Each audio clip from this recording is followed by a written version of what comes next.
Ensinamentos de um Iniciado. Capítulo 21. Nosso trabalho no mundo. Parte 2. Como foi exposto anteriormente em nossa literatura, há 9 graus dos mistérios menores em qualquer escola, e a Ordem Rosa Cruz não é exceção. O primeiro deles corresponde ao período de Saturno, e os exercícios correspondentes são realizados no dia de Saturno, aos sábados, à meia-noite. O segundo grau corresponde ao período solar, e esse rito específico é celebrado aos domingos. O terceiro grau corresponde ao período lunar e é celebrado às segundas-feiras à meia-noite, e assim sucessivamente, com os restantes 7 graus. Cada um corresponde a um período e tem, por isso, o dia apropriado para a sua celebração. O 8º grau é celebrado nas noites de lua nova e lua cheia, e o 9º grau nos solstícios de junho e dezembro. Quando um discípulo se torna um irmão ou irmã leiga, ele ou ela é introduzido ao ritual celebrado nas noites de sábado. A iniciação seguinte faculta-os a assistir os serviços do templo à meia-noite dos domingos, e assim por diante. Note-se que, embora todos os irmãos e irmãs leigas, nos seus corpos espirituais, tenham livre acesso ao templo durante todos os dias, eles são proibidos de entrar nos serviços da meia-noite nos graus superiores. O templo não está sob qualquer vigilância. Não há exigência de palavra passe para quem desejar entrar. Entretanto, há um muro invisível ao redor do templo, impenetrável para aqueles que ainda não receberam o abre-te sésamo. Cada noite essa muralha é edificada de modo diferente. Por isso, se alguém, por engano ou por esquecimento, quiser entrar no templo quando o grau vibratório da reunião está acima do seu nível, aprenderá uma lição muito pouco agradável. É possível bater a cabeça contra uma muralha espiritual. Como já foi dito, o 8º grau oficia-se nas noites de lua nova e lua cheia. Quem não alcançou esse estágio não está naturalmente credenciado para o serviço da meia-noite. É o caso do autor dessas linhas. A elevação de grau depende do mérito, não pode ser comprada. Exigia um desenvolvimento espiritual muito além do que possuo atualmente. Não obstante, o meu esforço e aspiração para atingir esse estágio, preciso ainda dedicar-me por muitas vidas. Portanto, o leitor entenderá que na noite de lua nova em Áries de 1910, quando o mestre veio me buscar, não foi para levar-me àquela exaltada reunião do 8º grau, mas a outra, de diferente natureza. Além disso, aquela reunião ocorreu à noite na Alemanha, e eu estava na Califórnia, com outro fuso horário. Portanto, os exercícios da lua nova foram celebrados algumas horas antes. Por isso, quando cheguei ao templo com o mestre, o sol já estava alto nos céus. Entramos no templo. Depois passei algum tempo numa conversa a sós com o mestre. Então ele fez um esboço da missão da fraternidade. Como porta-voz dos irmãos, discorreu sobre as diretrizes do movimento. A nota-chave da missão consistia em evitar a obstrução da liberdade pessoal. Hierarquia e regras são importantes e cheias de boas intenções, mas não devem ser castradoras e nem opressoras. As tentações do poder e da vaidade não podem ser subestimadas. Sistemas rígidos de organização caminham rapidamente para a cristalização e morte.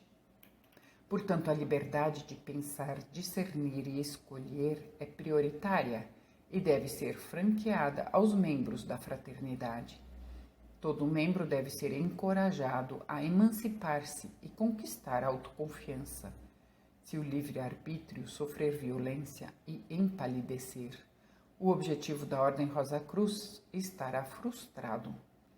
Leis e estatutos são limitações. Quando realmente houver necessidade, devem conter o menor número possível de regras.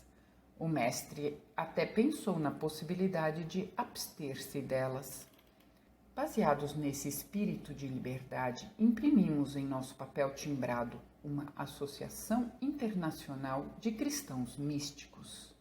Notemos que há uma grande diferença entre uma associação que é inteiramente composta por voluntários e uma organização que vincula os membros a votos, cargos, promessas, etc.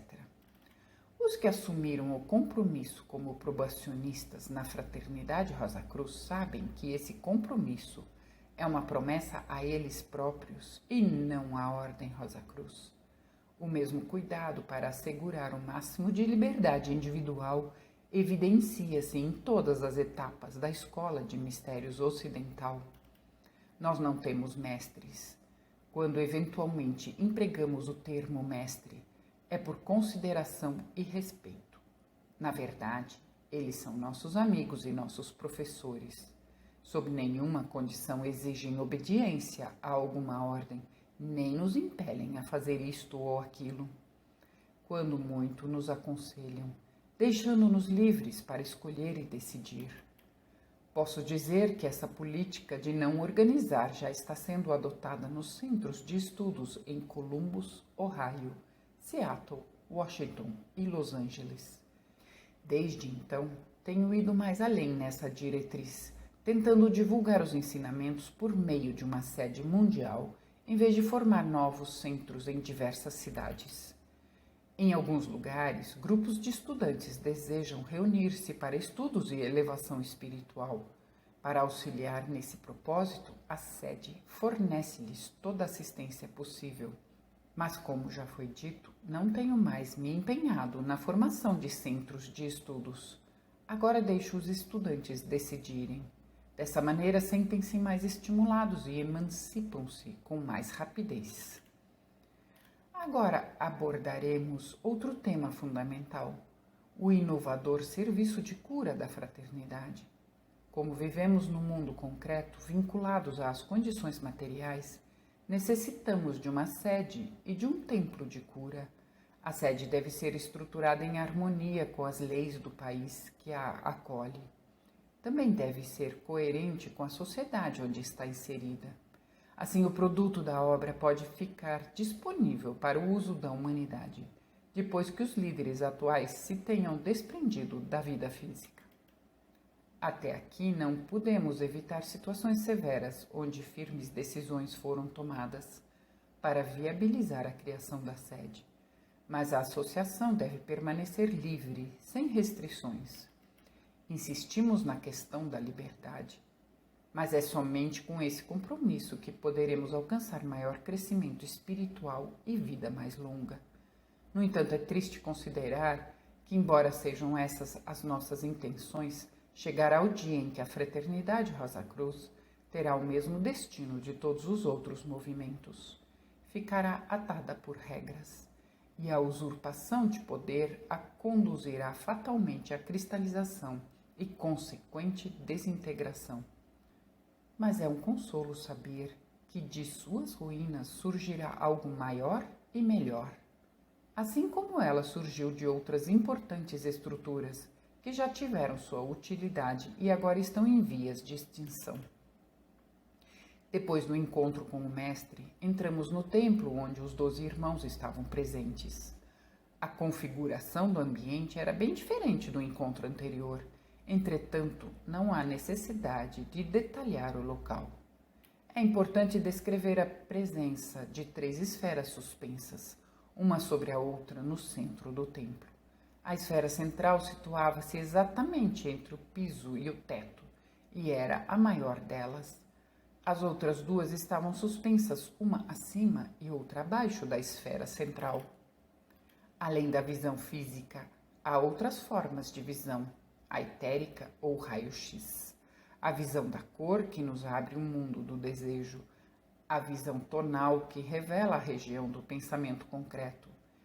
Esse tema está plenamente explanado no livro Os Mistérios Rosacruzes.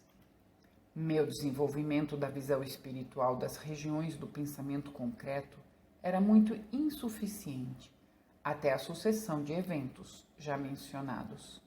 De fato, quanto melhor for a nossa saúde, tanto mais apegados estamos ao mundo físico. Isso inibe a faculdade de entrar em contato com as regiões espirituais. Pessoas que dizem não estive doente um único dia em minha vida revelam estar perfeitamente sintonizadas com o mundo material e, portanto, menos capacitadas para ingressar nos reinos espirituais. Essa foi minha situação até o ano de 1905. Sofri dores atrozes durante toda a vida, consequência de uma cirurgia na perna esquerda realizada na infância. A ferida não cicatrizava. Quando abandonei alimentos com carne, então fiquei curado e a dor desapareceu. Minha resistência e paciência foram grandes durante todos esses anos e nunca dei demonstrações de sofrimento. Mas fora isso, gozava fisicamente de perfeita saúde. É interessante notar também que quando eu sofria qualquer acidente e me cortava, o sangue escorria e não coagulava. Em consequência, muito sangue se perdia. No entanto, depois de 2 anos adotando uma dieta pura e equilibrada, quando acidentalmente fiquei sem uma unha inteira, perdi só umas poucas gotas de sangue e pude escrever à máquina na mesma tarde, sem qualquer infecção. E uma nova unha logo cresceu.